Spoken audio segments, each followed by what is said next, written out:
I liked what you were sharing the other day about what is the simplest way to really convey what consciousness is. Ooh. And what you said was great. Just, consciousness is how we experience life. That which enables us to That which enables us to experience life. Without consciousness, we wouldn't be having the experience. Yeah, well, we wouldn't know about it. We might have it, but then there's no point if you don't know about it. Enables us to know that we're experiencing life. Say it again. That which enables us to experience... Well, by definition, an experience, I would say, is knowable. Something you know. Otherwise, how do you know if it's an experience? So you could say it's that which enables us to experience our life. Yeah. So it stands to reason that, if we have limited consciousness, then correlated is a limited life. And the more expanded our consciousness, the more I should do this to keep it the same. And that really consciousness is the most important thing to put our attention on in terms of, it is, I think there is this shift happening as more and more people are becoming aware that, we've kind of got life a little bit confused in terms of chasing things, and that, we want to do things and, all this doing. Activity.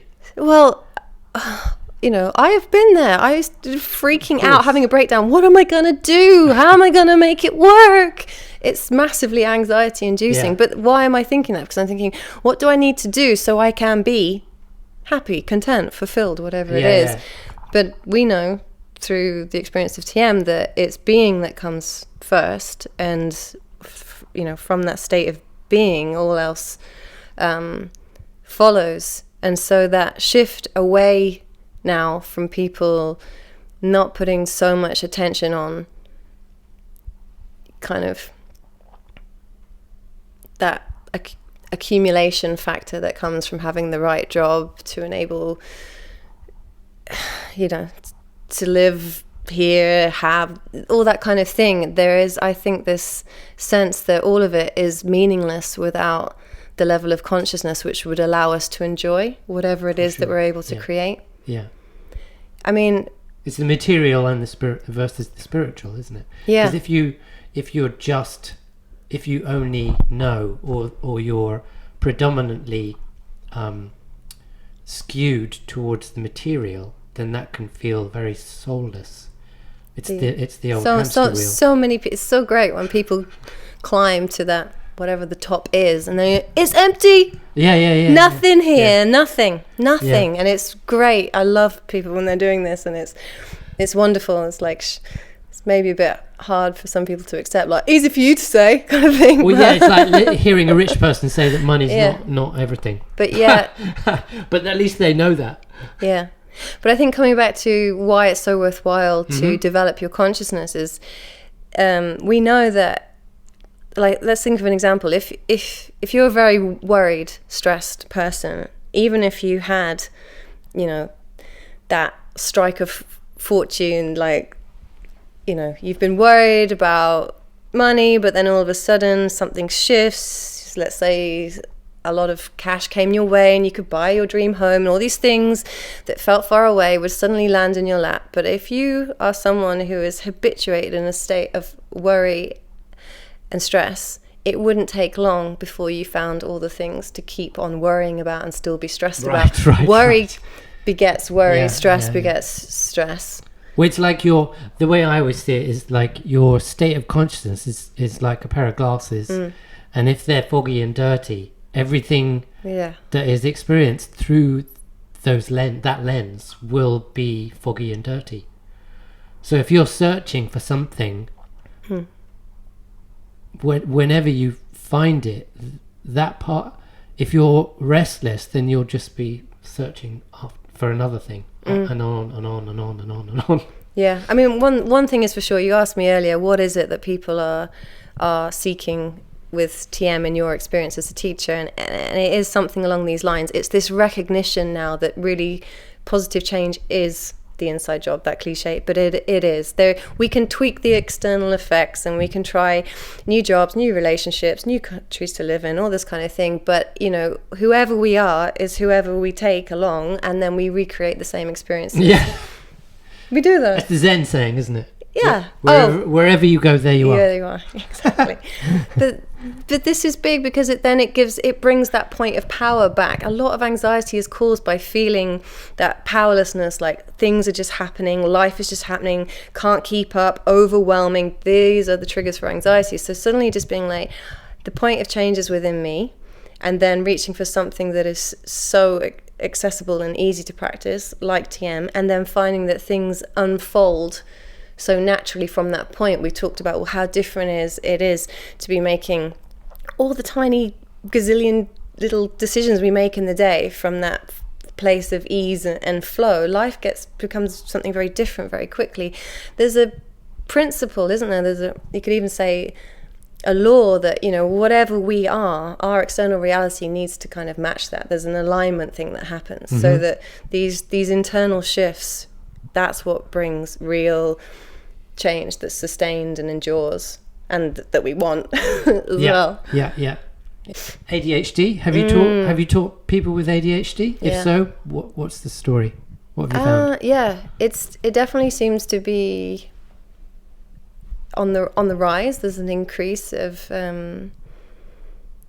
people coming specifically and big questions like, it's 20 minutes twice a day. How does that work? And you mean how can I sit still for that long? Yeah, okay, and there's a totally understandable level of caution about how does that work. So yeah, a few, you know, what come to mind is I've taught quite a few extraordinary women with ADHD, and it's quite fun, just that level of shock coming out of that first 20 minutes, and just I can hear a voice just being like, that was 20 minutes?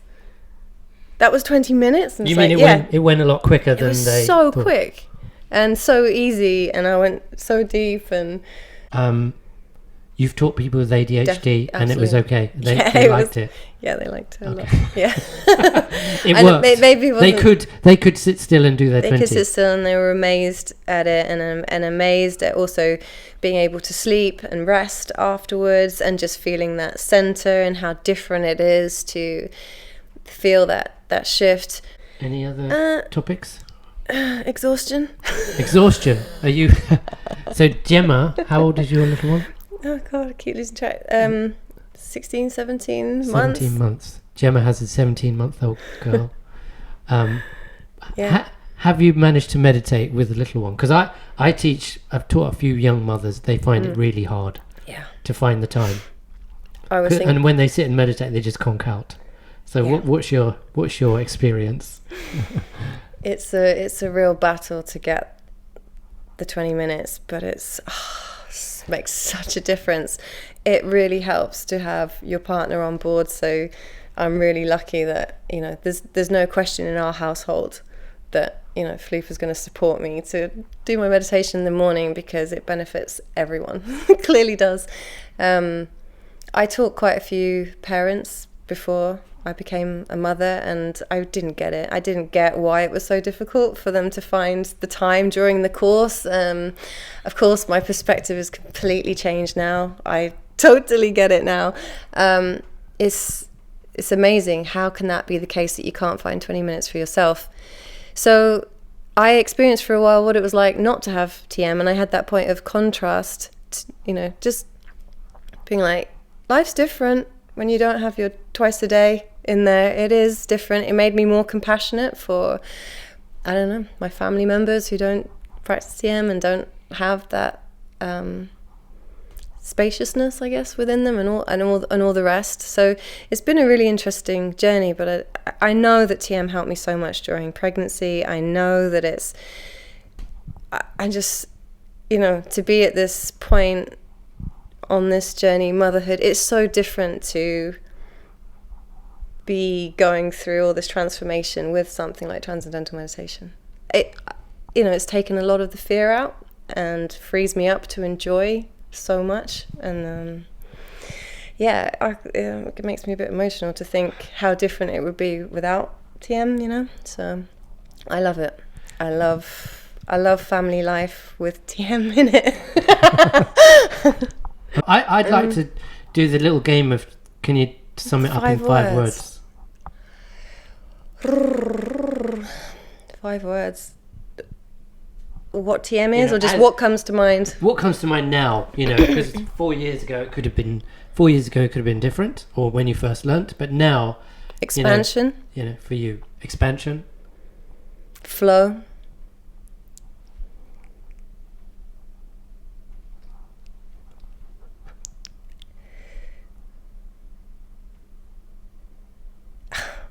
The word that comes is like enjoyment.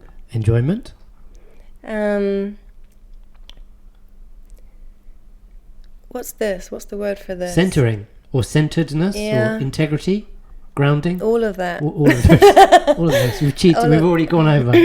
So being more centered, more grounded, authenticity. Centered. And that obviously helps with the expansion, and the enjoyment comes from that centeredness as well. How many is that for? That I think we'll call it 5. I think we'll let you off the hook because centered is good. I like this game. I feel like I want to just keep going.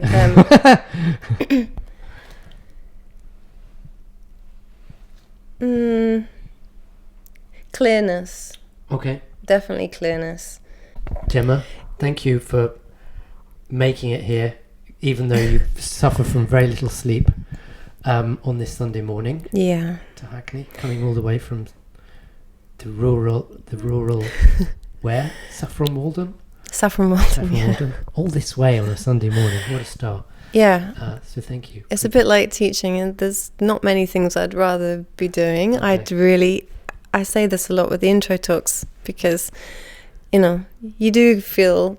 what's great is you do feel tired and exhausted, and then whatever you want to do, you want to make sure it's really worth it. You know, when you have a little one, you know, all your attention's flowing that way, and then it's like, if something's going to pull me out, like work-wise or commitment-wise, you just really want it to be worth it. There's nothing more worthwhile chatting about than transcendental meditation. I love talking with you, so it's all good, and I feel massively energized because we meditated just before talking, so blasted away the head fog, and I would happily chat again. Oh, well, we can bring your friends, your definitely.